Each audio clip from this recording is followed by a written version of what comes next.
बड़ी आरबीसी किसमें पाई जाती है? तो सबसे बड़ी आरबीसी पाई जाती है वे जानवर जो होते हैं उभयचर। उभयचर उभयचर मतलब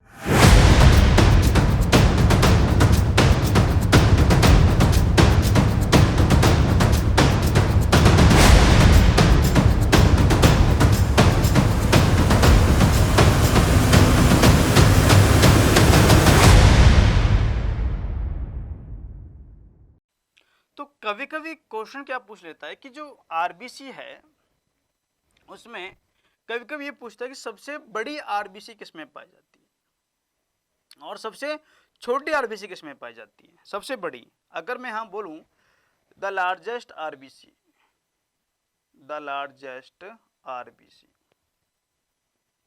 लार्जेस्ट आरबीसी का मतलब है कि सबसे बड़ी आरबीसी, सबसे बड़ी आरबीसी। तो सबसे बड़ी आरबीसी किसमें पाई जाती है? तो सबसे बड़ी आरबीसी पाई जाती है वे जानवर जो होते हैं उभयचर। उभयचर उभयचर मतलब जिनको हम बोलते हैं एम्फीबिया। उभयचर जो जमीन और पानी दोनों जगह रह सकते हैं उन्हें हम एम्फीबिया कहते हैं। तो एम्फीबिया के शरीर में सबसे बड़ी आरबीसी पाई जाती है। और जो सबसे छोटी आरबीसी पाई जाती है द स्मॉलेस्ट आरबीसी, सबसे छोटी आरबीसी, सबसे छोटी आरबीसी। तो सबसे छोटी आरबीसी जो मौजूद होती है, सबसे छोटी आरबीसी जो मौजूद होती है वो पाई जाती है कस्तूरी मृग में। कस्तूरी मृग, इसे बोलते हैं मस्क डियर। मैमल से स्तनधारी है तो स्तनधारी के अंदर सबसे छोटी आरबीसी मौजूद है और स्तनधारी कौन सा? कस्तूरी मृग, मस्क डियर, इसमें सबसे छोटी आरबीसी पाई जाती है। तो ये आरबीसी के बारे में कुछ इंपॉर्टेंट जानकारी मैंने आपको प्रदान कराई है। ठीक है, एक क्वेश्चन और आपसे पूछ लेता है कि जो हमारे शरीर में जो ब्लड बनता है, ब्लड का फॉर्मेशन जो होता है, खून का जो निर्माण होता है, इसकी जो प्रक्रिया होती है, खून के निर्माण की जो प्रक्रिया होती है वो क्या कहलाती है? क्वेश्चन ये पूछ लेता है कि हमारे शरीर में जो ब्लड बनता है, हम सबके शरीर में जो खून बनता है, तो इस खून के निर्माण की जो प्रक्रिया होती है, निर्माण की प्रक्रिया वो किस नाम से या किसके नाम से जानी जाती है, उसे हम क्या कहते हैं? इसका नाम पूछ लेता है। तो ब्लड के बनने की जो प्रक्रिया होती है, जो प्रोसेस होता है वो होता है हीमेटोपोइसिस। ये क्वेश्चन भी आपसे पूछ लेता है, इस शब्द को भी आपको याद रखना, हीमेटोपोइसिस। हीमेटोपोइसिस, खून के बनने की प्रक्रिया क्या कहलाती है? तो खून के बनने की प्रक्रिया कहलाती है हीमेटोपोइसिस। हीमेटोपोइसिस कहलाती है, याद रखिएगा। तो सबसे बड़ी आरबीसी उभयचरों में, सबसे छोटी आरबीसी मस्क डियर में, कस्तूरी मृग में होती है और ब्लड के बनने की प्रक्रिया क्या कहलाती है? हीमेटोपोइसिस कहलाती है। ठीक है, ये आपको याद रखना है। अब देखते हैं आरबीसी के बाद जो नंबर आता है वो आता है डब्ल्यूबीसी का। आरबीसी के बाद अगर हम अब स्टडी करेंगे तो किसकी स्टडी करेंगे? डब्ल्यूबीसी की। तो डब्ल्यूबीसी के बारे में हम अब जानकारी लेते हैं, इसके बारे में अध्ययन करते हैं। डब्ल्यूबीसी, वाइट ब्लड सेल्स, श्वेत रक्त कणिकाएं। और देखिएगा कन्फ्यूजन क्या होता है यहाँ पे, कन्फ्यूजन यहाँ पे क्या है, वो कन्फ्यूजन ये है कि इसका नाम अगर आप देखोगे या पढ़ोगे तो इसके नाम में आ रहा है श्वेत। श्वेत मतलब होता है सफ़ेद। तो अगर कभी आपसे रंग पूछा जाए कि बताओ डब्ल्यूबीसी का रंग कौन सा, तो आप तो खुश हो जाओगे, आपको तो मजे आ जाएंगे, अरे ये क्या पूछ लिया हमसे। तो आपको ठहरना है, आपको रुकना है और आपको थोड़ा सा सोच के जवाब देना है कि जो डब्ल्यूबीसी है इसका कोई कलर नहीं होता, ये कलरलेस होती है, ये रंगहीन होती है। ध्यान रखिएगा, जो लाइन मैंने यहाँ पे लिखी है बहुत ही इंपॉर्टेंट है। आरबीसी का कलर कैसा होता है? ऑप्शन में सफ़ेद भी मिलेगा, लाल मिलेगा, पीला मिलेगा और रंगहीन भी मिलेगा। और आपको जवाब क्या देना है? कलरलेस, विदाउट कलर, इसका कोई रंग नहीं होता, इसका कोई रंग नहीं होता। क्योंकि जब आप इसका नाम पढ़ोगे, जब आप डब्ल्यूबीसी का नेम पढ़ोगे, नाम जानोगे, तो इसका नाम है ल्यूकोसाइट्स। इसका नाम है ल्यूकोसाइट्स।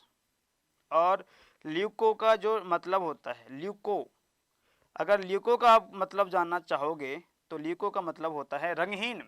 ग्रीक भाषा का शब्द है ल्यूको जो है वो एक ग्रीक भाषा का शब्द है, और ग्रीक भाषा में जो रंगहीन शब्द होता है, रंगहीन, उसका मतलब होता है ल्यूको। तो ऐसी ब्लड सेल जिसका कोई रंग ही नहीं है वो है ल्यूकोसाइट्स, जो किसका नाम है, WBC का नाम है। किसका नाम है, WBC का नाम है, ध्यान रखिएगा।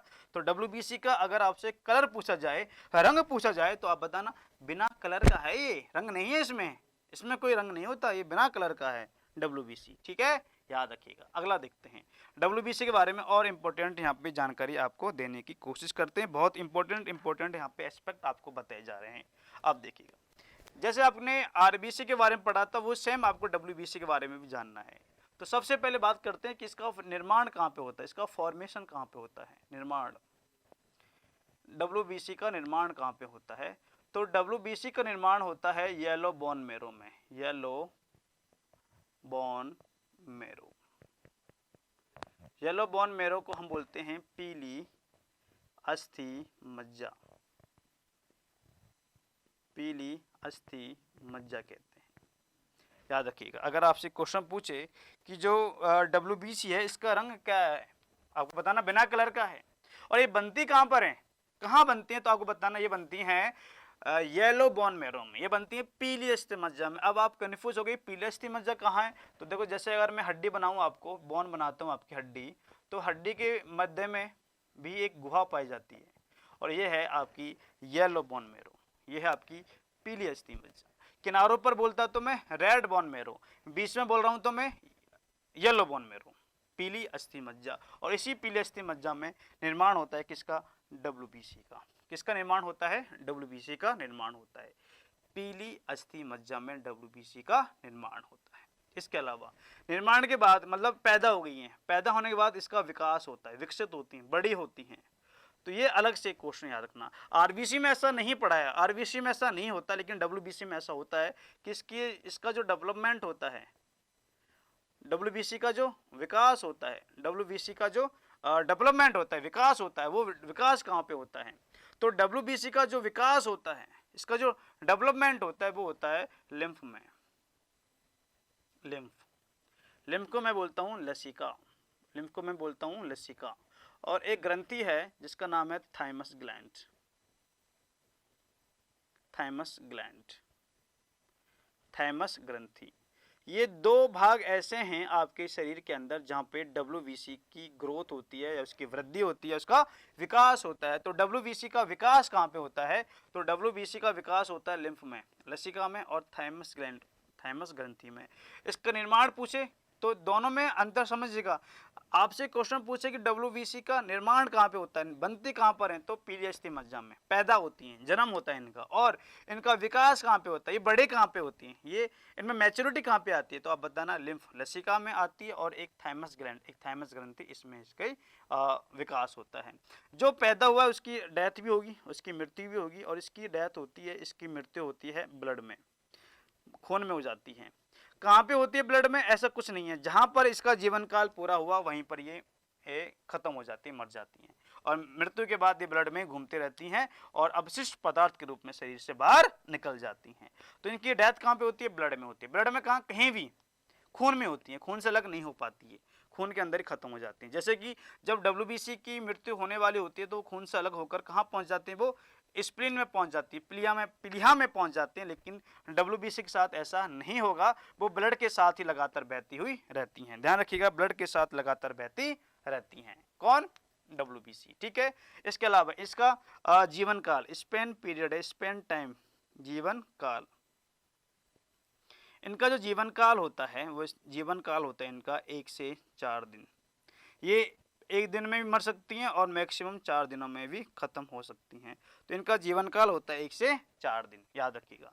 जीवन काल के बाद अगर पूछा जाए इनकी संख्या बताओ, इनकी संख्या कितनी होती है, WBC की संख्या कितनी होती है, तो आपको बताना है 7000 से 10,000 प्रति ml। ml लिखा हुआ नहीं आए तो मिलीमीटर क्यूब, घन मिलीमीटर भी लिखा आ सकता है। 7000 से 10,000 ml तक 1 मिलीलीटर खून में ये उपस्थित होती हैं। इसके अलावा एक इम्पोर्टेंट बात और कि जो आपकी WBC है इसमें न्यूक्लियस मौजूद है। न्यूक्लियस मतलब केंद्रक, इसमें केंद्रक पाया जाता है, इसमें केंद्रक उपस्थित है। WBC की बात करें, ध्यान रखना ये जितनी बात बताई जा रही हैं वो किसके बारे में बात बताई जा रही हैं, WBC के बारे में बताई जा रही हैं। तो WBC में केंद्रक पाया जाता है, WBC में केंद्रक पाया जाता है। बहुत ही इंपॉर्टेंट है, बहुत ज्यादा इंपॉर्टेंट है, ठीक है। और इसके अलावा इसका जो मेन फंक्शन है, इसका जो मुख्य कार्य है, WBC की बात कर रहे हैं, WBC का जो मुख्य कार्य है, इसका मुख्य कार्य है आपके शरीर को इम्यूनिटी प्रदान करना। इम्यूनिटी को हम बोलते हैं प्रतिरक्षा, इम्यूनिटी को हम बोलते हैं प्रतिरक्षा। तो ये हमारे शरीर को प्रतिरक्षा प्रदान करती है, इम्यूनिटी प्रदान करती है। तो इम्यूनिटी प्रदान करने का कार्य, आपके शरीर को प्रतिरक्षा देने का काम। देखिए होता क्या है कि कुछ जीव जैसे वायरस है, बैक्टीरिया वगैरह, वो आपकी बॉडी में चले जाते हैं और वहां जाकर एंटीजेंस बनाते हैं। तो उन एंटीजेंस को मारने के लिए, उनको खत्म करने के लिए, उनकी प्रतिक्रिया करने के लिए आपके बॉडी में क्या बनते हैं, एंटीबॉडीज बनती हैं, एंटीबॉडीज। और एंटीबॉडीज कौन बनाते हैं, एंटीबॉडीज बनाते हैं आपके बॉडी में मौजूद WBC। तो WBC का काम यह है कि ये एंटीबॉडीज बनाकर इम्यूनिटी प्रदान करती हैं, प्रतिरक्षा प्रदान करने का कार्य करती हैं। तो फंक्शन क्या है, कार्य क्या है, तो कार्य क्या है इनका, प्रतिरक्षा प्रदान करना, इम्यूनिटी प्रदान करना, शरीर के अंदर रोग प्रतिरोधक क्षमताएं उत्पन्न करना, ठीक है। और इसीलिए क्योंकि आपके शरीर के अंदर इम्यूनिटी प्रदान करती है, इसलिए WBC को सोल्जर ऑफ बॉडी मीन्स शरीर का सिपाही कहा जाता है, इसे शरीर का सिपाही कहा जाता है। बहुत इंपॉर्टेंट लाइन है, शरीर का सिपाही किसे कहा जाता है, तो WBC को हमारे बॉडी का सिपाही कहा जाता है, सोल्जर ऑफ बॉडी कहा जाता है। ध्यान रखिएगा, सोल्जर ऑफ बॉडी इसे कहा जाता है।